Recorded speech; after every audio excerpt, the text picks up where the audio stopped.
بسم اللہ الرحمن الرحیم۔ محترم ناظرین اکرام، السلام علیکم ورحمۃ اللہ وبرکاتہ۔ بندہ نچیز حکیم ایوب آپ سب کے حق میں دعا گو اور آپ سب کی دعاؤں کا طالب ہے۔ آج کی ویڈیو کا ٹاپک ہے کولون آنت میں یعنی بڑی آنت کا کینسر۔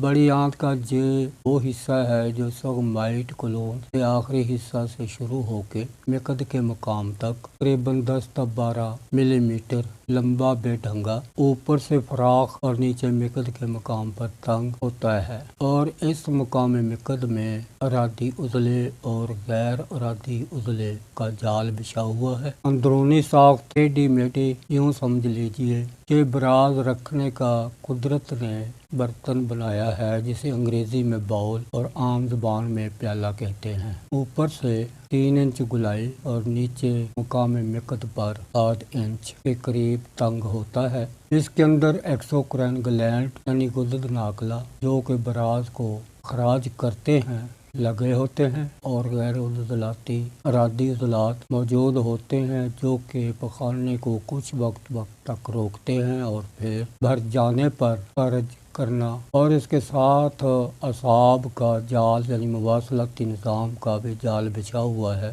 اعصاب کا تعلق جو دماغ سے ہے جو کہ حکم صادر کرتا ہے، اور اس کے اندر ہی رطوبتی گلینڈ لگے ہوتے ہیں جو کہ فضلے کو نرم رکھتے ہیں تاکہ آسانی سے خارج ہو سکے۔ رطوبت اگر کم ہو جائے تو پھر پخانہ خشک سخت مینگنوں کی طرح آتا ہے اور سخت شدوں کی شکل اختیار کر لیتا ہے۔ امعاء مستقیم میں کان آج کل عام ہو چکا ہے۔ یہ زیادہ تر 40 سال کی عمر میں زیادہ پایا جاتا تھا، لیکن دور حاضر میں کیمیکلز سے تیار شدہ پھلوں اور سبزیوں سے 25 سال تک کی عمر میں بھی عام پایا جاتا ہے۔ علامات کیا ہیں؟ نامکمل حاجت ہونا، مقد کے مقام پر اوپر کی جانب بوجھ رہنا، دھیما دھیما درد، جلن اور بودار پخانہ آنا، پیپ آلودہ اور خون آلودہ پخانے کے ساتھ خون مل کے آنا، جس کو عام آدمی بواسیر سمجھ لیتا ہے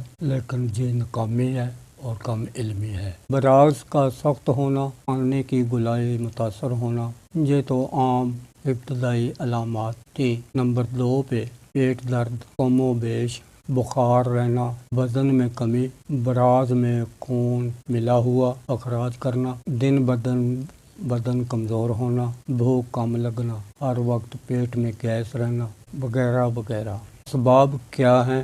گوشت خوری، کیمیکلز غذائیں، برگر، پیزے، شاورمے، ریڈی میڈ خوراک، ویجیٹیبل آئل، کارن آئل، سن فلاور آئل کا استعمال اس کے بڑے سبب ہیں۔ تفصیل کافی لمبی ہے لیکن یہی لا کرتے ہیں۔ آپ سے اپیل ہے کہ چینل کو سبسکرائب کر لیں، ویڈیو کو لائک اور شیئر، اپنے وجود کی لیبارٹری کے مطابق جو بھی رائے ہو وہ کمنٹ میں لکھیں، اور برائے کرم یہ اپیل ردی کی ٹوکری کی نظر نہ کریں۔ آپ سب کی نوازش۔ چلتے ہیں علاج کی جانب۔ سب سے پہلے پرہیز، جو غذائیں پہلے ذکر ہو چکا ان سے مکمل پرہیز کرنا ضروری ہے۔ ریشہ دار سبزیوں کا، کاربوہائیڈریٹ سبزیاں کا کثرت سے استعمال کریں۔ کھانے کے احتباس و استفراغ پر کڑی نظر رکھیں۔ سادہ غذا کھائیں۔ سالن میں مرچ مسالہ کم، ہلدی دن میں 1 چمچ صبح 1 چمچ ضرور استعمال کریں۔ خواہ سالن میں ڈالیں، خواہ دودھ میں ڈالیں، خواہ منہ میں ڈال کے اوپر سے پانی پی لیں، یہ آپ کو بہت بینیفٹ دے گی۔ کھانے کے ساتھ پانی کم، صبح اور دوپہر کے کھانے کے درمیانی حصے میں پانی خوب پئیں، اور دوپہر اور شام کے درمیانی ٹائم میں بھی پانی خوب پئیں۔ علاج کے لیے 2 چیزوں کی ضرورت ہوگی، یعنی حرارت اور رطوبت کی۔ حرارت اور رطوبت پیدا کرنے والی غذائیں استعمال میں رکھیں، اور یہ کہوا گو دیکھنے میں کچھ نہیں لیکن شفا کے میدان میں بازی سب سے اونچی ہے اس کی۔ یہ سنیں: گل کے سو 2 ماہا 10 گرام 3 کپ پانی میں ابالیں، 2 کپ رہنے پر بھون لیں، ہلکا میٹھا ڈالیں اور اس میں 1.5 گرام میٹھا سوڈا ملا دیں اور اس کو 3 حصوں میں تقسیم کر لیں، 1 پیالی صبح، 1 دوپہر اور 1 شام۔ اس کے ساتھ یہ دوائی کھائیں۔ یہ نسخہ تریاق اعظم کینسر کے لیے ہے، بارہا آزمودہ ہے، مجرب المجرب ہے، استعمال کریں، کم خرچ ہے، سہل بھی ہے، لیکن فائدہ اس کا تریاق اعظم ہے۔ اس کا سن لیں: رس کپور 5 گرام، اصل ہڑتال ورقیہ 5 گرام، ریٹھے کا چھلکا توے پر بھون لیں، یہ لیں 100 گرام، گندک آملہ سار لیں 50 گرام، سوڈا خوراکی 100 گرام ICI والوں کا۔ ان تمام کو بریک کر کے کپڑ چھان کرنا نہایت ضروری ہے، کیونکہ اس میں کچھ اکثیر صفت دوائی ہے جو کہ نقصان کر سکتی ہیں۔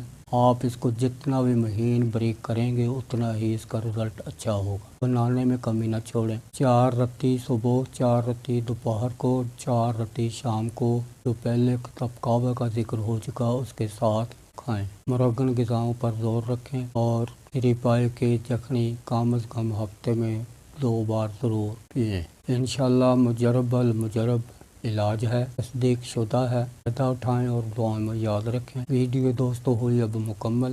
اب چاہتا ہوں آپ سے اجازت۔ اپنا بہت سارا خیال رکھیے گا۔ فی امان اللہ۔